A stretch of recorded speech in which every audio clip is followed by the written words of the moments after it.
नमस्कार। एक बार पुनः आपका करुणा दृष्टि दिलजीत बाइबल चैनल पर हार्दिक स्वागत करता हूं और आशा करता हूं कि आप अपनी जगह पर बहुत ही खुश और मस्त होंगे। एक बार पुनः आज मैं अध्ययनरत विद्यार्थियों के लिए और युवा पीढ़ी के लिए आपके सामने कुछ बातें कर रहा हूं समय प्रबंधन को लेकर के। तो निश्चित रूप से समय प्रबंधन पर बात करने से पहले मैं विद्यार्थियों को एक संदेश देना चाहूँगा, युवा पीढ़ी को एक संदेश देना चाहूँगा। जिंदगी में बेशुमार कठिनाइयाँ और जख्म कितने ही गहरे हों, जिंदगी में बेशुमार कठिनाइयाँ और जख्म कितने ही गहरे हों, हम सब सह लेंगे उनको हंसकर, हम सब सह लेंगे उनको हंसकर।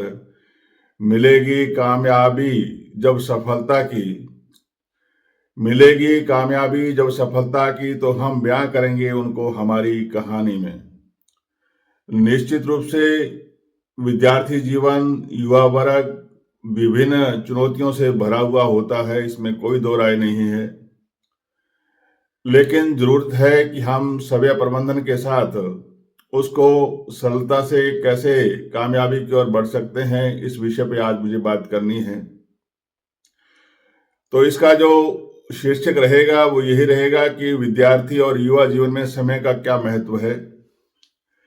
इस संसार में मैं सबसे पहले आपको स्पष्ट सा बता दूं कि अंग्रेजी में एक बहुत अच्छी कहावत है, टाइम इज मनी, और समय ही धन है, इसमें कोई दो राय नहीं है। अगर आप उस धन को यूं ही लुटाते रहे तो निश्चित रूप से आप एक दिन बिल्कुल खाली हो जाओगे और आपके पास कुछ नहीं बचेगा। कहने का मतलब ये है कि इस समय रूपी धन को अगर आप सही से इस्तेमाल नहीं करेंगे तो एक दिन समय ही आपको बर्बाद कर देगा और जब चुग गई चिड़िया खेत तो अब पछताई होत क्या वाली कहावत चिड़ियार्थ हो जाएगी। हाँ, ये बात है कि संसार में समय हमारे लिए सबसे महत्वपूर्ण स्थान है। खोया हुआ धन पुनः अर्जित किया जा सकता है, खोया वैभव पुनः प्राप्त किया जा सकता है, आप अपनी इच्छा अनुसार खाना दोबारा खा सकते हैं। समय एक बार खोने के बाद पुनः प्राप्त नहीं किया जा सकता, और यही कारण है कि समय का सदुपयोग कर जीवन को नई दिशा और उन्नति दी जा सकती है। विद्यार्थी समय का सही सदुपयोग करें, ये एक बहुत महत्वपूर्ण बात है। हम इसको विद्यार्थी या समय को दो शब्दों में बयान नहीं कर सकते। इसके लिए हमें अपनी रूपरेखा बनानी होगी। समय पे आप खेलें भी, समय पे आप उठें भी, समय पे आप अपना अध्ययन भी करें। आमतौर पर जब मैं देखता हूं कि विद्यार्थियों का जो जीवन होता है वो ये होता है कि अभी परीक्षा में बहुत समय पड़ा है, याद कर लेंगे या पढ़ लेंगे या काम कर लेंगे। लेकिन विद्यार्थी जीवन का एक उद्देश्य होना चाहिए, एक उसकी रूपरेखा होनी चाहिए कि या तो आप उस कार्य को समय रहते कर लें या समय से पहले कर लें।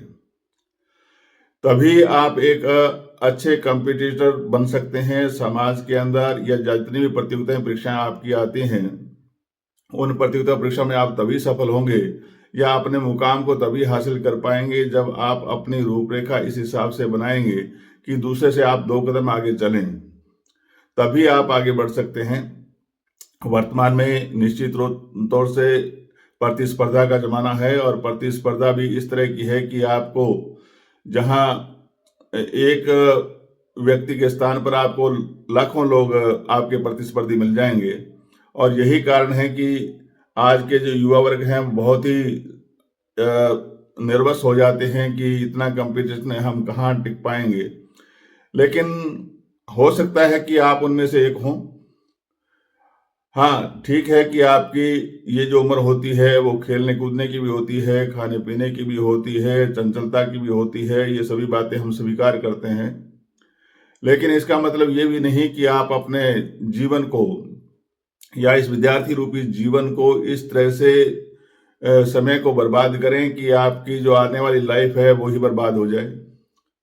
एक समय सीमा हमें किसी न किसी रूप में तय करनी होगी, और ऐसे सभी विषयों की आप अच्छे से तैयारी करें जिनको कि आप बहुत अच्छे तरीके से कर सकते हैं।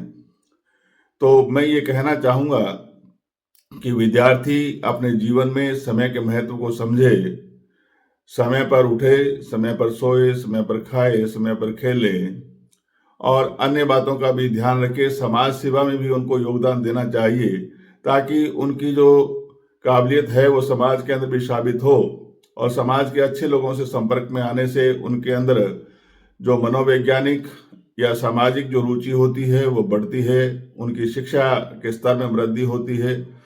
तो हमें भी जो हम समाज के अंदर कार्य कर रहे जो लोग हैं उनको भी ये सोचना चाहिए कि विद्यार्थी वर्ग को समाज के ऐसे कार्यों से जोड़े जो कि उनको जीवन में आगे बढ़ाने में कामयाब होता है। मात्र किताबी ज्ञान कुछ नहीं करता है। किताबी ज्ञान के साथ साथ सामाजिक सरोकार, सामाजिक जो हमारी परंपराएं हैं उनके बारे में बताना उनको बहुत जरूरी होता है।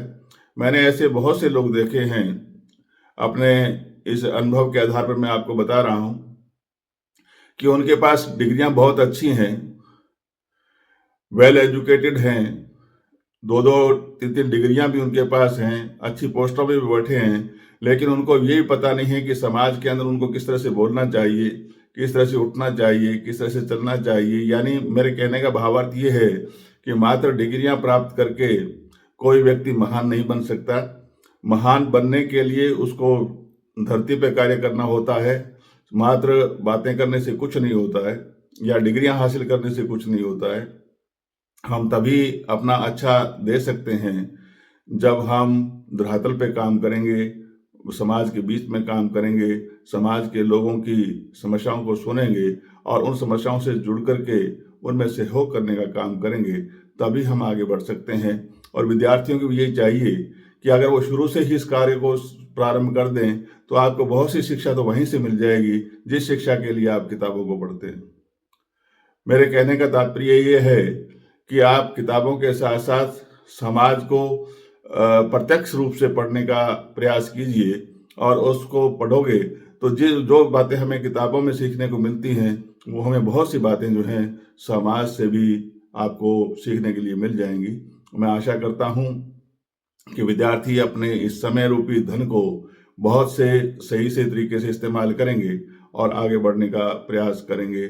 जय हिंद, जय भारत।